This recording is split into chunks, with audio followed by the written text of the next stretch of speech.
আসসালামু আলাইকুম।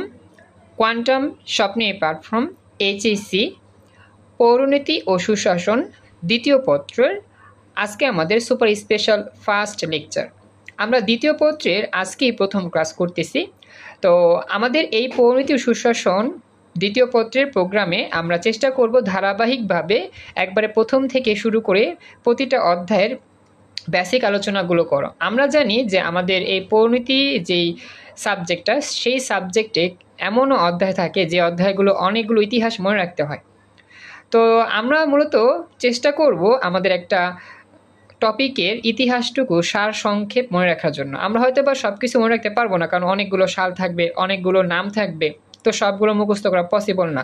আমরা একটা টপিক পড়বো, একটা ঘটনা পড়বো, তবে সেই ঘটনাটার যে সার সংক্ষেপ আছে বা সামারি আছে, সেই সামারিটা আমাকে আয়ত্ত করতে হবে। তাহলেই আমরা আমাদের আর্টস গ্রুপের যেই সাবজেক্টগুলো আছে, শুধু পরিণতি না, যে কোনো সাবজেক্ট খুব সহজেই আমরা পরীক্ষাতে লিখতে পারবো। তো চলো আমরা শুরু করতেছি আমাদের পরিণতি ও সুশাসনের দ্বিতীয় পত্রে আজকে প্রথম ক্লাস। তো আমরা একেবারে প্রথম অধ্যায় থেকে শুরু করব।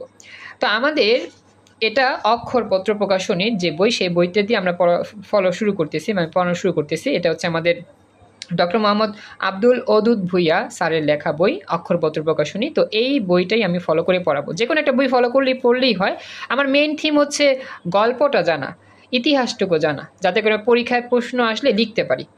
তো তোমাদের কার কার এই বইটা আছে একটু আমাকে বলো। এই লেখকের বই কে কে ফলো করো? এটা খুবই সুন্দর সাজানো গুছানো একটা বই। অক্ষরপত্রে এই বইটা খুবই চমৎকার বই। এই বইটা কে কে ফলো করো? কার কার কলেজে এই বইটা পড়ায়?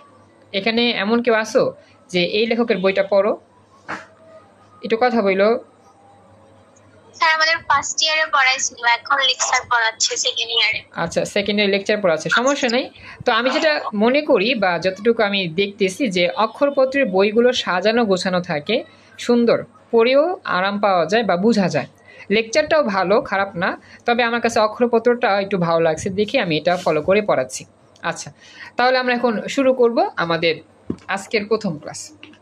তো আমাদের এই যে দ্বিতীয় যেই পত্রটা, সে দ্বিতীয় পত্রে মোটামুটি আমার 10টা অধ্যায় আছে। এই 10টা অধ্যায় আমাদের মোটামুটি আলোচনা করতে হবে। আস্তে আস্তে আমরা প্রথম অধ্যায় থেকে শুরু করব আমাদের যাত্রা। তো আমাদের প্রথম অধ্যায়টার নাম হচ্ছে ব্রিটিশ ভারতে প্রতিনিধিত্বশীল সরকারের বিকাশ, মানে আমরা ভারতবর্ষ নিয়ে আলোচনা করব। এই অধ্যায়টার মধ্যে আমাদের ব্রিটিশ ভারতের কি কি ইতিহাস আছে সেই বিষয়টা নিয়ে আলোচনা হবে। তো আমাকে একটু জানাইও সবাই যে সবাই ক্লিয়ারলি দেখতে পাচ্ছ কিনা, সব কিছু ঠিকঠাক আছে কিনা। আচ্ছা, তো দেখো আমাদের অধ্যায় শুরুতেই একটা আর্টিকেল লেখা আছে। এই অধ্যায় সম্পর্কে একটা সংক্ষিপ্ত বিবরণ দেওয়া আছে। আমরা এটা পড়ে আমাদের মেন অধ্যায় শুরু করব। তো এখানে একটা নাম দেওয়া আছে, ভাস্কো দা গামা। এটা হচ্ছে সেই বিখ্যাত ব্যক্তি। সেই বিখ্যাত ব্যক্তির জন্যই এই ভারতবর্ষে আমাদের ব্রিটিশ শাসন বলো বা বিভিন্ন রাজনৈতিক প্রভাব বলো, সেটা তৈরি হয়। ভাস্কো দা গামা, এই লোকটাই প্রথমেই ভারতবর্ষে আসে। তো ইতিহাসটা আমরা দেখবো পরে। তো এই যে আমাদের প্রথম অধ্যায় যে আর্টিকেলটা আসছে, সেই আর্টিকেলটা আমি একটু পড়ি, তোমাদেরকে বোঝানোর চেষ্টা করি এই অধ্যায়ের মধ্যে আমরা কী কী শিখতে পাবো বা কী কী আছে এখানে। তো আশা করি দেখতে পাচ্ছ। স্ক্রিনটা ক্লিয়ার দেখা যায় কিনা বা লেখাগুলো স্পষ্ট কিনা একটু আমাকে জানাও। আমরা এখন পড়া শুরু করতেছি। জি স্যার, ঠিক আছে। জি স্যার, ঠিক আছে। আচ্ছা, থ্যাংক ইউ। তো একটু ওয়েট করো, আজান হচ্ছে, তো আমরা আজানের একটু ব্রেক নিই 1 মিনিট, তারপরে আমরা ক্লাস শুরু করতেছি। সবাই একটু নীরবতা পালন করো। আসসালামু আলাইকুম। ওয়ালাইকুম সালাম। থ্যাংক ইউ রুহি, জয়েন করছো। রুহি, 8টা বাজে ক্লাস হওয়ার কথা, মনে রাখবা। দেরি হয়েছে একটু, সমস্যা নাই, ক্লাস শুরু হয়েছেই তো। সরি স্যার, আমার নেট অফ ছিল। আচ্ছা, সমস্যা নাই, ক্লাস করো। রাত 11:10-15-তে আবার ইংরেজি ক্লাস আছে, ন্যারেশন, খুব ইম্পর্টেন্ট ক্লাস কইরো। আচ্ছা এটা আমি আপাতত একটু পরে শুরু করতেছি, আজান শেষ হোক।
আমরা তাহলে আমাদের ক্লাস শুরু করতেছি, খেয়াল করো। সবাই স্ক্রিনটা ক্লিয়ার দেখতে পাচ্ছ কি না, আমার কথা ভালো করে শুনতে পাচ্ছ কি না একটু আমাকে জানো। আমরা এখনই ক্লাস শুরু হচ্ছে, ক্লাস শুরু করতেছি এখনই। Sir clear. Thank you Simi, join করছো ক্লাসে। ওকে, শুরু করলাম। 18 শতকের দ্বিতীয়ার্ধে ভারতবর্ষে ব্রিটিশ ইস্ট ইন্ডিয়া কোম্পানির শাসন প্রতিষ্ঠা হয় এবং শাসন প্রতিষ্ঠায় উপমহাদেশের এক ইতিহাসে উল্লেখযোগ্য এবং তাৎপর্যপূর্ণ ঘটনা ঘটে। অর্থাৎ আমাদের এই ভারতবর্ষে বহিরাগত যে শাসন হয় এর মধ্যে প্রথম যে শাসনটা হয় সেটা হচ্ছে ব্রিটিশ একটা কোম্পানি, ইস্ট ইন্ডিয়া কোম্পানি। এই কোম্পানির শাসনের মাধ্যমেই ভারতবর্ষে শোষণ শুরু হয়। সবাই কথাটা বুঝতে পারছো কিনা একটু আমাকে জানাও। জি স্যার। জি স্যার। আচ্ছা, এরপরে ভারতবর্ষে ইস্ট ইন্ডিয়া কোম্পানির আগমনের মূল উদ্দেশ্য ছিল বাণিজ্য করা। তোমাকে মনে রাখতে হবে তারা যে আসছিল, কেন আসছিল ভারতবর্ষে? বাণিজ্য করতে, ব্যবসা বাণিজ্য করতে আসছিল। ইস্ট ইন্ডিয়া কোম্পানি ছিল ব্রিটিশদের একটা কোম্পানি। ব্রিটিশরা কিন্তু আমাদের ইংরেজ থেকে আসে, যেটাকে আমরা সংক্ষেপে বলি ইংল্যান্ড থেকে ইংরেজ তৈরি হয়েছে, সেখান থেকে আসছে ব্রিটিশ। সেই ব্রিটিশ থেকে আমার আসছে ইস্ট ইন্ডিয়া কোম্পানি এই ভারতবর্ষ বলতে কি বোঝায়? বাংলাদেশ, পাকিস্তান, ভারত, এই তিনটা মিলেই হয় ভারতবর্ষ। এই ভারতবর্ষে আমাদের ব্রিটিশ ইস্ট ইন্ডিয়া কোম্পানি ব্যবসা করার জন্য আসে ওই মুহূর্তে। সবাই কথাটা বুঝছো কিনা আমাকে জানাও। তো আরেকটা কথা মনে রাখবা যে ভারতবর্ষ, এই যে কথাটা আছে না, ভারতবর্ষ বললে কিন্তু তোমাকে শুধু ভারত বুঝাবে না। আমরা জানি আমাদের এই বাংলাদেশ 1947 সালে দেশ বিভাগ হয়, মানে ভারতের পুরো ভূখণ্ডটা 3টা ভাগে ভাগ হয়। কত সালে? 1947 সালে। তো এর আগে যখন আমাদের ছিল, বাংলাদেশ নাম ছিল না, পাকিস্তান নাম ছিল না। এই বাংলাদেশ, পাকিস্তান, ভারত, এই 3টা মিলে ছিল ভারতবর্ষ। তো এই জন্য আমাদের বইতে লেখা থাকবে ভারতবর্ষ, শুধু ভারত লেখা থাকবে না। ভারতবর্ষ মানে বাংলাদেশ, পাকিস্তান, ভারত, 3টার সমন্বয়ে যেই ভূখণ্ড সেটাকে বলা হয় ভারতবর্ষ। কথা বুঝছো? কথা বইলো, ভারতবর্ষ সম্পর্কে বুঝতে পারলা কিনা? আচ্ছা, রেসপন্স করবা, হ্যাঁ দ্রুত রেসপন্স করবা, না বুঝলে বলবা, বুঝাবো, প্রবলেম নেই, খেয়াল রাখবা, চুপচাপ থাকবা না। আচ্ছা, তো এখন এই সেই ভারতবর্ষে আসে ইস্ট ইন্ডিয়া কোম্পানি কেন? বাণিজ্য করতে আসছে। আচ্ছা, এরপরে 1757 সালে পলাশির যুদ্ধ হয়। তো পলাশির যুদ্ধে বাংলার যে শেষ নবাব ছিল সবাই আমরা জানি, সিরাজউদ্দৌলা। সেই সিরাজউদ্দৌলাকে পরাজিত করার পর তারা ভারতবর্ষে শাসন ক্ষমতা কুক্ষিগত করে। আচ্ছা, শাসন ক্ষমতা কুক্ষিগত মানে কি? কুক্ষিগত মানে নস্যাৎ করে ফেলা, আত্মসাৎ করে ফেলা। যখনই পলাশির যুদ্ধ বাংলায় হয় তখনই বাংলার যেই শেষ নবাব ছিল সিরাজউদ্দৌলা তাকে পরাজিত করে, মানে তাকে হত্যা করে। হত্যা করার পর ব্রিটিশ ইস্ট ইন্ডিয়া কোম্পানি এই দেশের মধ্যে কি করে? তাদের রাজত্ব শুরু করে। কথা কি বুঝছো কিনা একটু আমাকে জানাও। আচ্ছা, এরপরে 1857 সালে সিপাহী বিদ্রোহের পর 1858 সালে ব্রিটেনের রানী ভিক্টোরিয়া কোম্পানির কাছ থেকে ভারতবর্ষের শাসনভার সরাসরি নিজের হাতে তুলে নেন। অর্থাৎ আমাদের এই ভারতবর্ষে যে শাসনভার ছিল রানী ভিক্টোরিয়া নিজ হাতে তুলে নেন। এরপরে 1861 সালে ব্রিটিশ পার্লামেন্টে ভারতীয় কাউন্সিল আইন পাশ হওয়ায় ভারতবাসী সীমিত পর্যায়ে শাসন ব্যবস্থায় অংশগ্রহণের সুযোগ পায়। অর্থাৎ যখনই আমাদের 1861 সালে ব্রিটিশে একটা পার্লামেন্ট জারি হয় যে ভারতের মানুষগুলো ভারতের আইন প্রণয়ন মেনে চলতে পারবে বা আইনে অংশগ্রহণ করতে পারবে, নাগরিক সুযোগ সুবিধা ভোগ করতে পারে, তখন আমাদের কিছু সংখ্যক ভারতবাসী আমাদের এই ভারতবর্ষের আইন এর ব্যবস্থা গ্রহণের সুযোগ পায়। পরবর্তী সময় ধারাবাহিকভাবে 1892, 1919, 1935 সালে প্রণীত ভারত শাসন আইনের মাধ্যমে শাসন ব্যবস্থার ভারতীয়দের প্রতিনিধিত্ব ক্রমান্বয়ে বাড়তে থাকে। অর্থাৎ 1861 সালের পরে যত সাল যায় ততই কিন্তু ভারতবর্ষের নাগরিকদের নিজের দেশের আইন মেনে চলার, আইনের প্রয়োগ করার যে দায়িত্ব সেটা আস্তে আস্তে বাড়তে থাকে। কথা কি বুঝতে পারছো কিনা আমাকে বলো। এতটুকু বুঝছো? আচ্ছা, এবং চূড়ান্ত পর্যায়ে স্বাধীনতা সংগ্রাম তুঙ্গে উঠলে, অর্থাৎ তুঙ্গে বলতে একবারে শেষ পর্যায়ে উঠে গেলে ব্রিটিশ শাসকেরা ভারতের স্বাধীনতা আইন দ্য ইন্ডিয়ান ইন্ডিপেন্ডেন্স অ্যাক্ট 1947 সালে পাশ করে।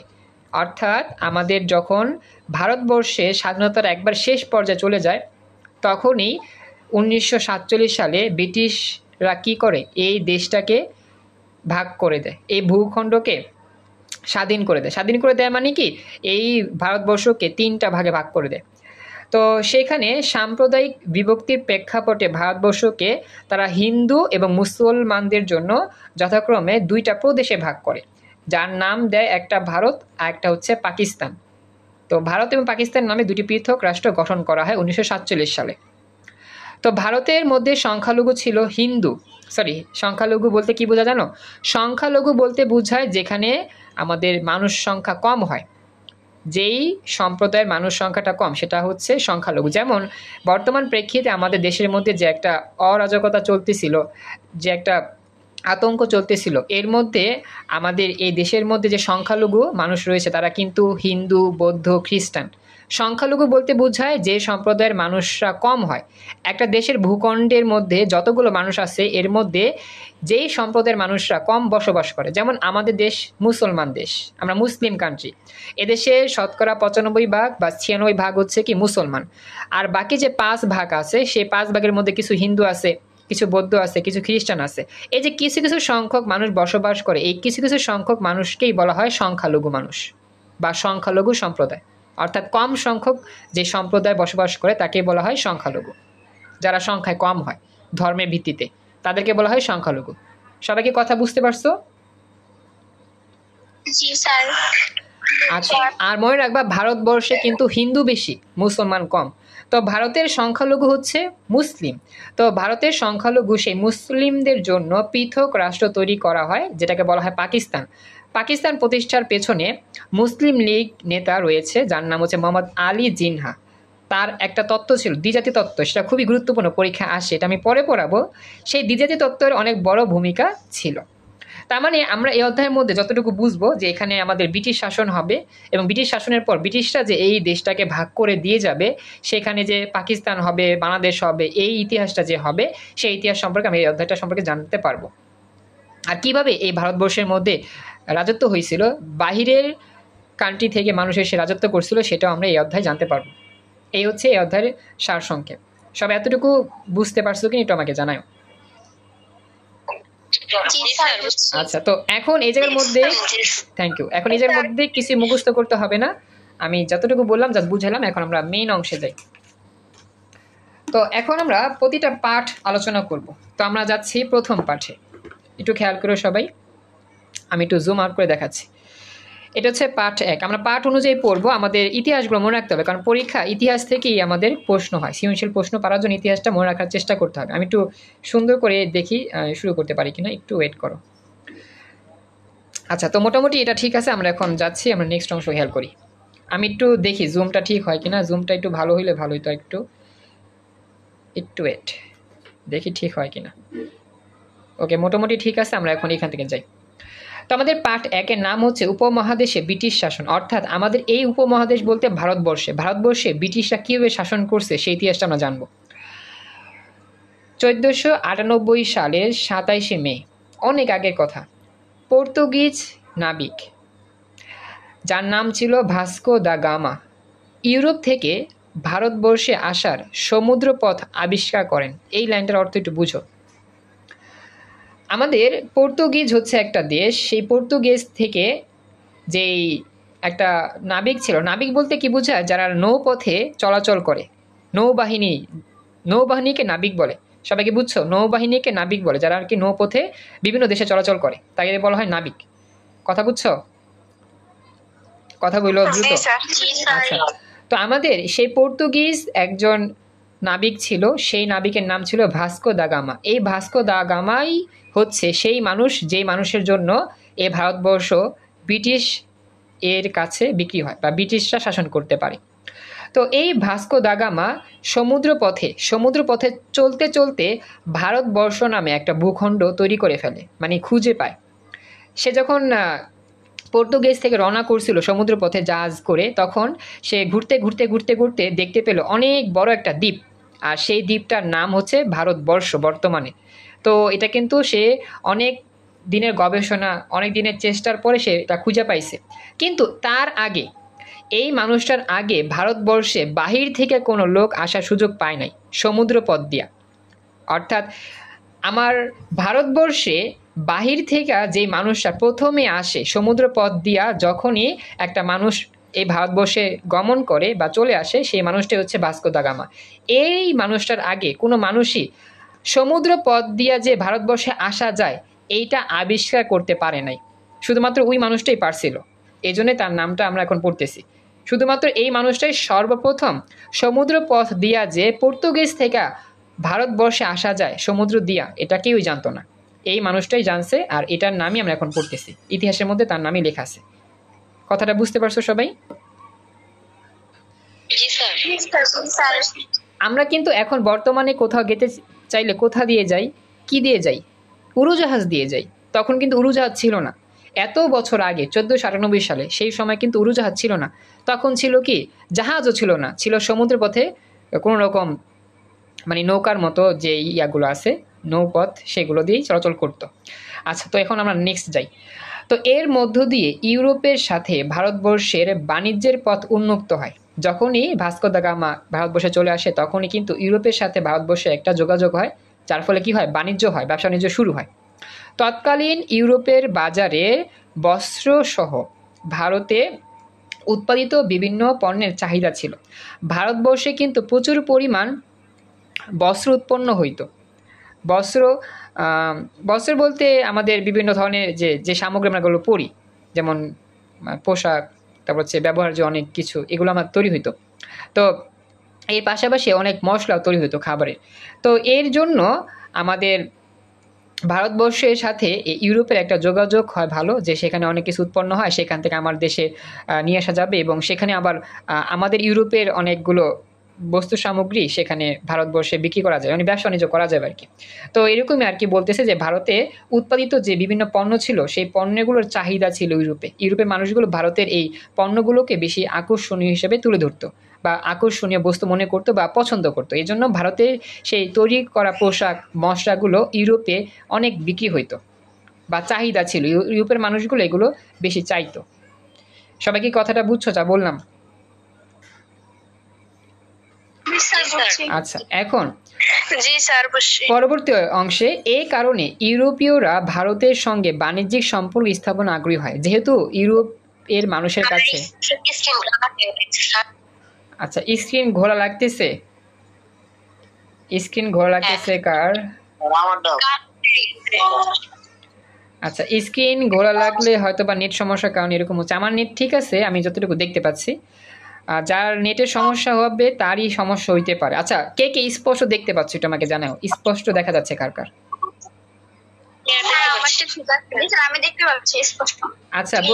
আচ্ছা বলি হয়তো বা কিছু কিছু স্টুডেন্টদের নেট সমস্যার কারণে স্পষ্ট দেখা যাচ্ছে না। ক্লাস রেকর্ড চলতেছে, রেকর্ডটা পরে দেখে নিও, আশা করি ক্লিয়ার বুঝবে। আপাতত একটু বুঝে নাও, শুনে নাও, তাহলেই হবে। তো আমরা এখন যাই। তো আমরা এখন খেয়াল করব নেক্সটে যেখানে ছিলাম, যে যেহেতু ইউরোপের মানুষের কাছে ভারতের তৈরি করা বিষয়বস্তুগুলো অনেক প্রিয় ছিল, এই জন্যই ভারতের সাথে ইউরোপের একটা কী ছিল, সম্পর্ক ছিল, বাণিজ্যিক সম্পর্ক। ইউরোপীয়দের মধ্যে প্রথম ভারতবর্ষে আসে পর্তুগিজরা। আমরা জানি ওই যে পর্তুগিজ নাবিক যেহেতু প্রথমে আসে, এই জন্য পর্তুগিজরাই কী করে ভারতবর্ষে প্রথমে আসে। কথা কি বুঝছো? পর্তুগিজ ছাড়াও অনেকেই কিন্তু ভারতবর্ষে আসে, পর্তুগিজের পরে আসে, পর্তুগিজের আগে আসে না। এটা মনে রাখবা, এটা একটা এমসিকিউর মতো, যে ইউরোপের মধ্যে ভারতবর্ষে কোন সম্প্রদায়টা প্রথম আসে? পর্তুগিজরা আসে। কথাটা কি বুঝছো কিনা আমাকে একটু জানাও, দ্রুত বললো, সময় কম আমাদের। আচ্ছা, এরপরে এই অঞ্চলে তারা প্রায় 100 বছর একচেটিয়া বাণিজ্যিক কর্তৃত্ব বজায় রাখে, মানে 100 বছর বাণিজ্য করে, ব্যবসা বাণিজ্য করে পর্তুগিজরা। পর্তুগিজদের পর ডাচ আসে, ডাচের অপর নাম হচ্ছে ওলন্দাজ, ডাচ বা ওলন্দাজ আসে, এবং ফরাসিরা ভারতবর্ষে এসে বাণিজ্য করতে আসে, মনে রাখবা। তবে তাদের পরেই আসে ইংরেজ, যেই ব্রিটিশ শাসন আমরা পড়বো এখন একটু পরে। ইংরেজরা আসে, সর্বপ্রথমে আসে পর্তুগিজ, তারপরে আসে ওলন্দাজ বা ডাচ, এরপরে আসে ফরাসি বা ফার্সি বলি আমরা, ফরাসি আসে, এরপরে আসে ইংরেজ। শেষ পর্যন্ত ইংরেজরাই কিন্তু সবচেয়ে বেশি প্রাধান্য বিস্তার করে, মানে ইংরেজরাই বেশি শাসন আমল করে এই ভারতবর্ষে।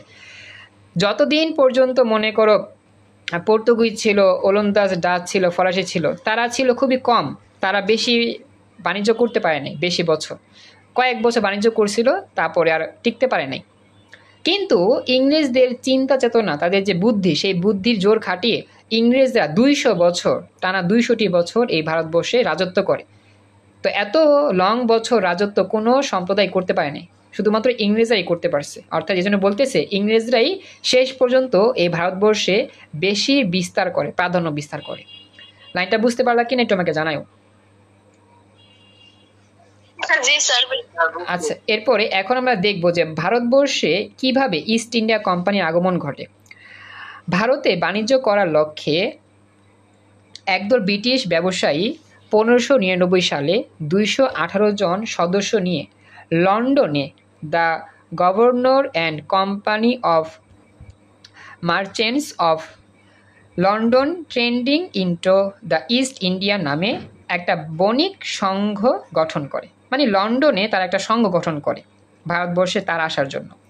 1600 সালের 1 ডিসেম্বর ব্রিটিশ রাজ্যের সনদ লাভ করে সংগঠনটির নাম হয় ইস্ট ইন্ডিয়া কোম্পানি। অর্থাৎ প্রথম দিকে নাম ছিল লম্বা একটা লাইন, পরবর্তী সেই লাইনটাকে তারা সংক্ষেপে ইস্ট ইন্ডিয়া কোম্পানি নামে পরিচিত দিয়েছে। মানে ভারতবর্ষে যখন আমাদের ব্রিটিশ থেকে কোনো একটা কোম্পানি আসে রাজত্ব করতে, তার নামই ছিল ইস্ট ইন্ডিয়া কোম্পানি। কিন্তু প্রথম দিকে ইস্ট ইন্ডিয়া কোম্পানি ছিল না, ছিল অনেক লম্বা একটা লাইন, এই যে এই বড় লাইনটা ছিল। তো এটাকে সংক্ষেপে তারা ইস্ট ইন্ডিয়া কোম্পানি পরবর্তীতে নামকরণ করছে। কথা কি বুঝছো? আচ্ছা, এরপরে এই কোম্পানিটি, হ্যাঁ এই কোম্পানিটি মনে রাখবা, কোম্পানি বললেই মনে রাখবা সেটা হবে ইস্ট ইন্ডিয়া কোম্পানি। কোম্পানি বললেই হবে ইস্ট ইন্ডিয়া কোম্পানি। তো সব জায়গার মধ্যে ইস্ট ইন্ডিয়া কোম্পানি পুরোটা লেখা নেই, শুধু কোম্পানি লেখা আছে, মনে রাখবা। তো এই কোম্পানিটি ভারতবর্ষের সাথে বাণিজ্য করার জন্য ব্রিটিশ সরকারের কাছ থেকে 15 বছরের জন্য অনুমতি পায়। এই যে কোম্পানি ভারতবর্ষ যে রাজত্ব বলতে বাণিজ্য করব, যে দেশ থেকে তারা আসবে, ব্রিটিশ দেশ, সেই দেশের সরকারের কাছ থেকে তারা 15 বছরের একটা অনুমতি পাইছে যে যাও তোমরা 15 বছর ভারতবর্ষে গিয়ে বাণিজ্য করো। কথা কি বুঝছো? কথা বলো। কারণ আমরা জানি এক দেশ থেকে অন্য দেশে গেলে আমাদের কি লাগে, ভিসা লাগে, ভিসার মেয়াদ লাগে। তো আমি এক দেশ থেকে অন্য দেশে ইচ্ছা মতো সারা জীবন থাকতে পারবো না, ভিসার মেয়াদ থাকলে যতদিন থাকবে ততদিন থাকতে পারবো। তো ব্রিটিশরা 15 বছর ভিসা দিছিল ওই মানুষদেরকে ভারতবর্ষে রাজত্ব করার জন্য বা বাণিজ্য করার জন্য। আচ্ছা, এরপরে ব্রিটেনের রানী এই কোম্পানির একজন অংশীদার হন। ইস্ট ইন্ডিয়া কোম্পানি যখন ভারতবর্ষে আসে তখন মুঘল সম্রাট জাহাঙ্গীরের রাজত্ব চলছিল। ব্রিটেনের রানী ছিল রানী ভিক্টোরিয়া ছিল। হ্যাঁ, সেই ভিক্টোরিয়া কিন্তু ইস্ট ইন্ডিয়া কোম্পানির একটা অংশ হিসেবে কাজ করে। ইস্ট ইন্ডিয়া কোম্পানি যে লাভ করবে সেই লাভের কিছু অংশ কিন্তু রানী ভিক্টোরিয়া পাবে। কথা বুঝছো? কথা বললো। আচ্ছা সিমি, হয়তো তুমি দেখতে পাচ্ছ কিনা জানি না, তোমার নেট সমস্যার কারণে হয়তো বা তোমার ক্লাস করতে সমস্যা হচ্ছে বা ঢুকতে সমস্যা হচ্ছিল তখন। সিমি শুনতে পাচ্ছ? আচ্ছা, একটু কষ্ট করে দেখো, যতটুকু পারো খেয়াল করো। তো যেখানে ছিলাম, তো যখনই ইস্ট ইন্ডিয়া কোম্পানি জয়েন করে এই ভারতবর্ষে তখনই রাজত্ব ছিল কার? জাহাঙ্গীর, সম্রাট জাহাঙ্গীর 1612 সালে এক ফরমানের মাধ্যমে ইস্ট ইন্ডিয়া কোম্পানিকে পশ্চিম ভারতের সুরাটে বাণিজ্য কুঠি স্থাপনে অনুমতি দেয়। এখানে ফরমান মানে হচ্ছে সনদ, সার্টিফিকেট। সম্রাট জাহাঙ্গীর যখন দেখলো যে ব্রিটিশ থেকে একদল আসছে আমার দেশে ভারতবর্ষে বাণিজ্য করতে, তো তখন সম্রাট জাহাঙ্গীর একটা সার্টিফিকেটের মাধ্যমে ইস্ট ইন্ডিয়া কোম্পানিকে ভারতের মধ্যে প্রবেশ করানোর সুযোগ দেয়। ভারতের মধ্যে যদি প্রবেশ করতে চায় অবশ্যই তার একটা স্বাক্ষরলিপি লাগবে। স্বাক্ষরলিপি মানে সার্টিফিকেট লাগবে যে তুমি যে ভারতবর্ষে বাণিজ্য করবা, এই ভারতবর্ষে যে রাজা সম্রাট জাহাঙ্গীর তার একটা সিগনেচার করা স্বাক্ষর লাগবে। কথা কি বুঝছো? বাণিজ্য এমনি করতে পারবে না, রাজার অনুমতি নিতে হবে। তো সম্রাট জাহাঙ্গীর ইস্ট ইন্ডিয়া কোম্পানিকে কি করছিল, সেই অনুমতি দিছিল এই ভারতবর্ষে বাণিজ্য করার জন্য। সবাই কি লাইনটা বুঝছো? এই ফরমান মানে হচ্ছে স্বাক্ষরলিপি বা সনদপ্রাপ্ত। ওকে, আচ্ছা এরপরে যাই নেক্সট। ইংরেজ ইস্ট ইন্ডিয়া কোম্পানির বণিকেরা 1633 সালে উড়িষ্যা উপকূলে পৌঁছায় এবং বালেশ্বর ও হরিপুরে কুঠি স্থাপনের মাধ্যমে বাংলায় ব্যবসা বাণিজ্য শুরু করে। অর্থাৎ ইংরেজ ইস্ট ইন্ডিয়া কোম্পানি দুইটা অংশে আসে সমুদ্রের মাধ্যমে, বালেশ্বর এবং হরিপুরে। হরিপুরে এসে কুঠি স্থাপন করে। কুঠি মানে হচ্ছে তারা যখন ব্যবসা বাণিজ্য করবে একটা স্থাপনা লাগবে, তাদের থাকার জায়গা লাগবে, তাদের তাঁবু লাগবে। তো এইটাকেই বলা হয় কুঠি। কুঠি মানে হচ্ছে যে জায়গায় বসে তারা ব্যবসা বাণিজ্য করবে, তাদের বাসস্থান। কারণ তারা ব্রিটিশ থেকে আসে, ব্রিটিশ থেকে আসলে তো সেখানের বাড়িঘর এখানে নিয়ে আসে নাই, তারা এখানে আসে অস্থায়ী বাড়িঘর তৈরি করছে যেখানে থেকে ব্যবসা বাণিজ্য করবে। এই কুঠি হচ্ছে সেই অস্থায়ী বাড়িঘর। কথা কি বুঝতে পারছো এতটুকু? জি স্যার। আচ্ছা, এরপরে জি স্যার। ওকে স্যার, কথা আটকে আসতেছে, বুঝতেছি না বেশি। আচ্ছা, কষ্ট করে সিমিয়ে রেকর্ডটা দেখি নিও, হয়তো নেট সমস্যা কারণ এরকম হচ্ছে, একটু কষ্ট করে দেখো, রেকর্ড দেখে নিও। একই বছর ফেব্রুয়ারি মাসের 2 তারিখ তারা সম্রাট শাহজাহানের কাছ থেকে বাংলার ব্যবসা বাণিজ্য করার অনুমতি সম্বলিত একটি ফরমান লাভ করে। মানে সেই বছরই সম্রাট শাহজাহানের কাছ থেকে আরেকটা সার্টিফিকেট লাভ করে।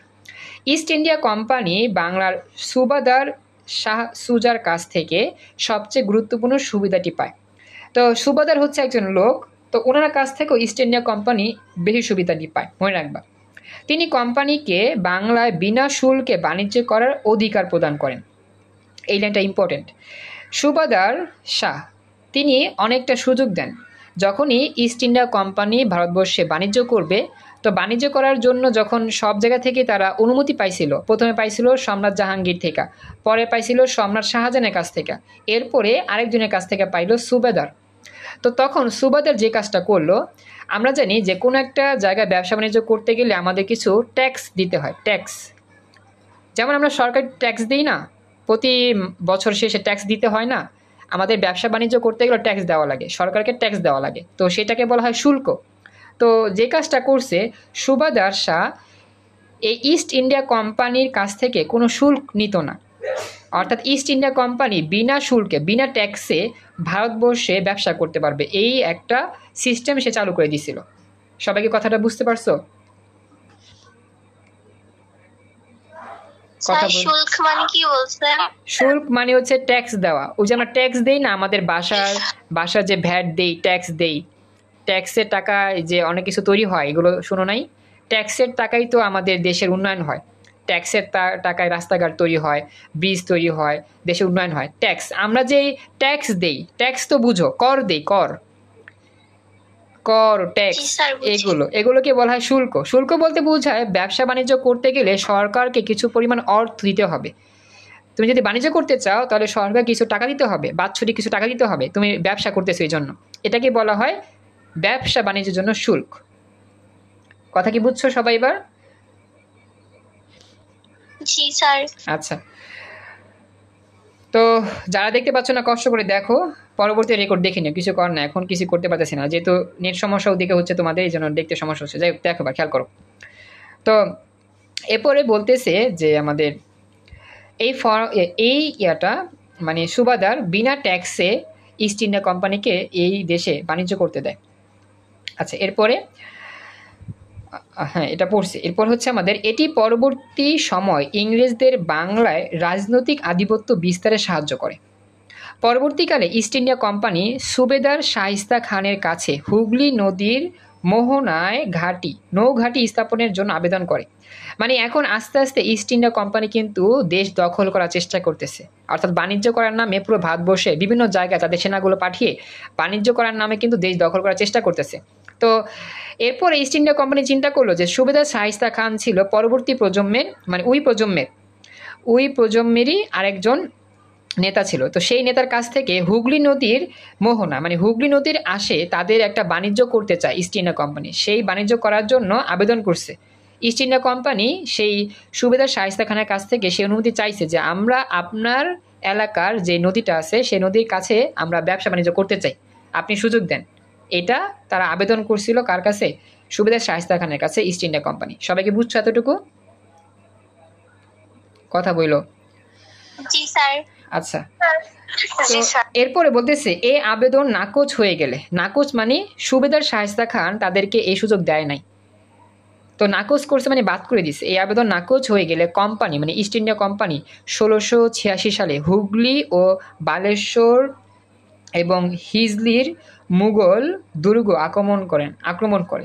যেহেতু কোম্পানিকে শায়েস্তা খান সুযোগ দেয় নাই ওই জায়গার মধ্যে ব্যবসা করতে, এজন্য কোম্পানির মানুষজন প্ল্যান পরিকল্পনা করে সেই যে মুঘল দুর্গ ছিল সেই স্থানগুলোতে, এই হুগলি জেলায়, বালেশ্বর জেলায়, সেখানে আক্রমণ করে। যেহেতু তাদেরকে ব্যবসা করতে দিচ্ছিল না, এই জন্য কী করছে, আক্রমণ করছে। তো ১৬৮৭ সালে তারা চট্টগ্রাম আক্রমণ করে, কিন্তু প্রায় প্রতিটি যুদ্ধে ইংরেজ কোম্পানি মুঘল সেনাবাহিনীর কাছে পরাজিত হয় এবং ক্ষমা প্রার্থনা করে এবং যুদ্ধের যে ক্ষতিপূরণ সেটা দিতে বাধ্য হয়। অর্থাৎ ইস্ট ইন্ডিয়া কোম্পানি যখন চাইছিল সারা ভারতবর্ষে রাজত্ব করবে, কয়েক জায়গায় রাজত্ব করছে, ব্যবসা বাণিজ্য করছে, কিন্তু যেই জায়গাগুলোতে রাজত্ব করতে চাইছিল, ব্যবসা করতে চাইছিল, সেই জায়গাতে পায় না অনুমতি, এই জন্য সেই জায়গাগুলো আক্রমণ করছে। তো আক্রমণ করার ফলে সেনাবাহিনীর কাছে কিন্তু তারা পরাজিত হয়েছে, মানে যুদ্ধ করে টিকতে পারে নাই এবং ক্ষমাও চাইছে যে সরি, আমি আর আক্রমণ করবো না, আমরা ভুল হয়েছে। এবং যুদ্ধে যে ক্ষতি হয়েছে সেই ক্ষতিপূরণ তারা নিজেরা দিয়েছে, ইস্ট ইন্ডিয়া কোম্পানি। তো এই ঘটনাটা মনে রাখবে এতটুকু। দেখো কথাটা বুঝতে পারলা কিনা? জি স্যার। তো আজকের মতো আমাদের ক্লাস এখানেই কমপ্লিট। এটা আমাদের ফার্স্ট ক্লাস ছিল।